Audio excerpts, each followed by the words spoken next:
Dobar dan, moje ime je Danijela Širola Dujić, a tema današnjeg videa su darovi sa neba. Mnogo je različitih darova sa neba koje nam Bog šalje, samo mi moramo postati svjesni sebe i svega oko sebe i vidjeti to. Mnogo puta darovi prođu pokraj nas samo zato što nismo gledali, nismo bili svjesni, nismo ih vidjeli, a bili su tu za nas. Najčešće su to darovi u obliku drugih ljudi koji vam dođu na trenutak u život da vam kažu, da vam pokažu, da vam otvore oči, da vas nauče nečemu što trebate naučiti i odu dalje. Njihova uloga u vašem životu je kratka, možda tjedan dana, mjesec, 6 mjeseci i to je tako. Oni idu dalje tamo gdje ih Bog šalje da pomognu onome kome je pomoć potrebna.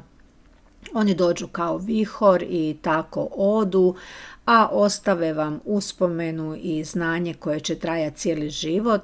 To su ljudi od Boga poslani da vam otvore oči i da postanete svjesni svega. I svatko dobije takvu osobu u svome životu kada je u potrebi.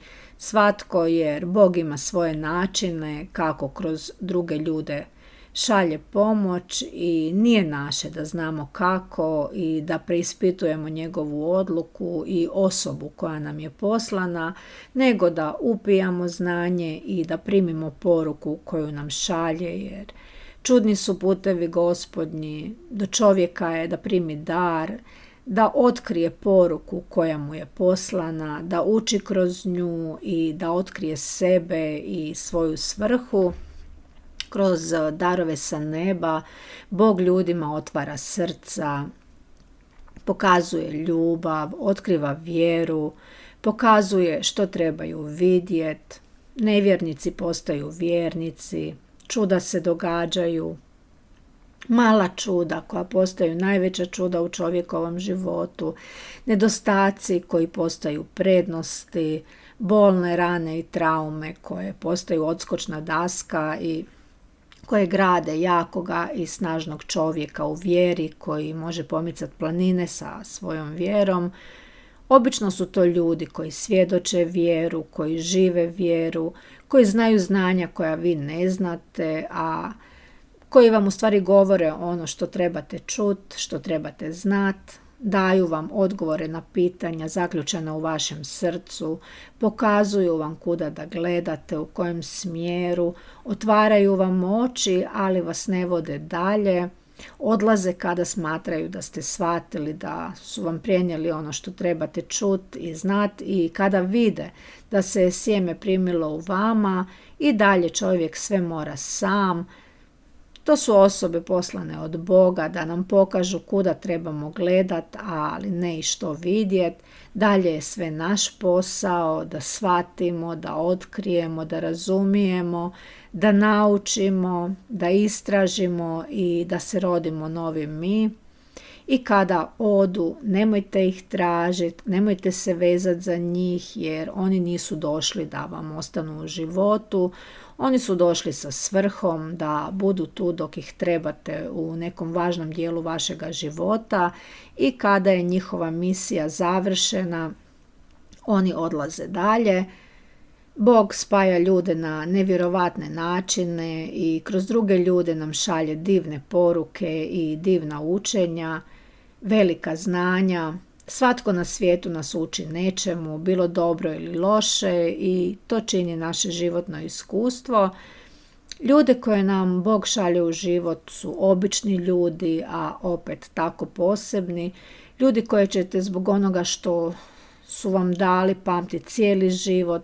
Možda nakon puno godina i zaboravite njihovo ime, ali nikada nećete zaboraviti poruku, nikada nećete zaboraviti spas, nikada nećete zaboraviti magiju koju su ostavili iza sebe, sjeme koje je isklijalo u vama i zahvaljujući kojemu ste pronašli sebe, zahvaljujući kojemu ste pronašli vjeru, zahvaljujući kojemu ste pronašli svoju svrhu i zahvaljujući kojemu ste kroz Boga i vjeru spasili sebe. Kako sam već rekla, čudni su putevi Gospodnji, pogotovo kada nam Bog želi nešto pokazati i nečemu nas naučiti. Svaka osoba od Boga poslana koja nam je pokazala kuda da gledamo je dar sa neba. Nekada nam je pokazano i šta da gledamo, nekada ne. Nekada je naš dio puta da to istražimo i shvatimo, a nekada nam se čak i sve kaže, bili mi spremni za to ili ne. I ne treba nikada čovjeka procjenjivati po njegovoj odjeći, nego po znanju, po onomu što on je, po poruci koju nam šalje i govori. Za primjer ću reći, mnogi ljudi su izgubili materijalna bogatstva da nađu sebe, da u padu nauče, da u padu otkriju druge životne vrijednosti i mnogi koji su naučili lekcije su ponovno stekli materijalna bogatstva, jer što vrijede svi novci ovoga svijeta ako je srce prazno, ako duša pati, mnogi su bogati i nesretni, upravo zbog toga što je sreća unutrašnji posao i ima stvarno nevjerovatnih svjedočanstava, možda i vi znate neko i svjedočili ste nekome.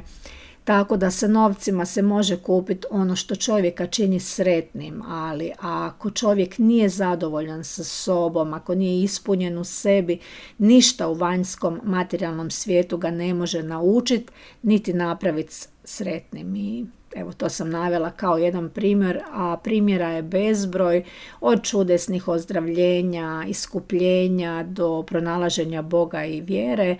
Tako da darovi sa neba su nam svima dani kroz život i uvijek ih u velikim životnim promjenama dobivamo. Mnogi od vas ste to svjedočili i shvatili ste da ste blagoslovljeni, tako da kada ta osoba ode, nemojte žaliti, nego budite blagoslovljeni na onome što vam je dala i vi blagoslovite nju i zahvalite Bogu na daru i najvažnija je vaša svjesnost, vaša spremnost da prihvatite dar i da promijenite sebe i svoj život na bolje, da se ponovno u mislima rodite novi vi i da vi budete svjetlost u nečijem životu kada Bog to zatraži od vas. Krug dobrote se uvijek kreće i Bog najbolje zna kada i kako treba pomoći osobi kojoj je pomoć potrebna. Slušajte što vam ljudi govore, budite svjesni drugih, slušajte svoje srce i slušajte svoju intuiciju. Isto tako u nekim situacijama će Bog kroz vas govoriti drugima što trebaju čuti i vi ćete biti nečiji dar sa neba. Svi smo mi povezani nevidljivim nitima i kroz život idemo čudesnim putevima koje samo Bog zna i koje kroji i koje vodi. Naše je da živimo, naše je da radimo na sebi, da otkrivamo sebe u slojevima, da se ponovno rađamo i da budemo sretni i veseli, da budemo ispunjeni u sebi i zadovoljni sa svojim životom i da učimo iz lekcija koje su nam stavljene na put i naravno i da ih savladavamo i da nastavimo dalje sa svojim životom. Dozvolite da se čuda dogode, nekada se dogode velikom brzinom i poslože se i događaji i vrijeme i ljudi, sve da bi mi shvatili i naučili, da bi se mi pokrenuli, da bi otkrili ono što trebamo naučiti, u stvari da otkrijemo sebe i svoju svrhu, da otkrijemo svoj životni put, svoj život, da shvatimo prošlost i da živimo u sadašnjosti i da vjerujemo u budućnost. Evo, u ovom videu toliko, do sljedećeg videa, srdačan pozdrav!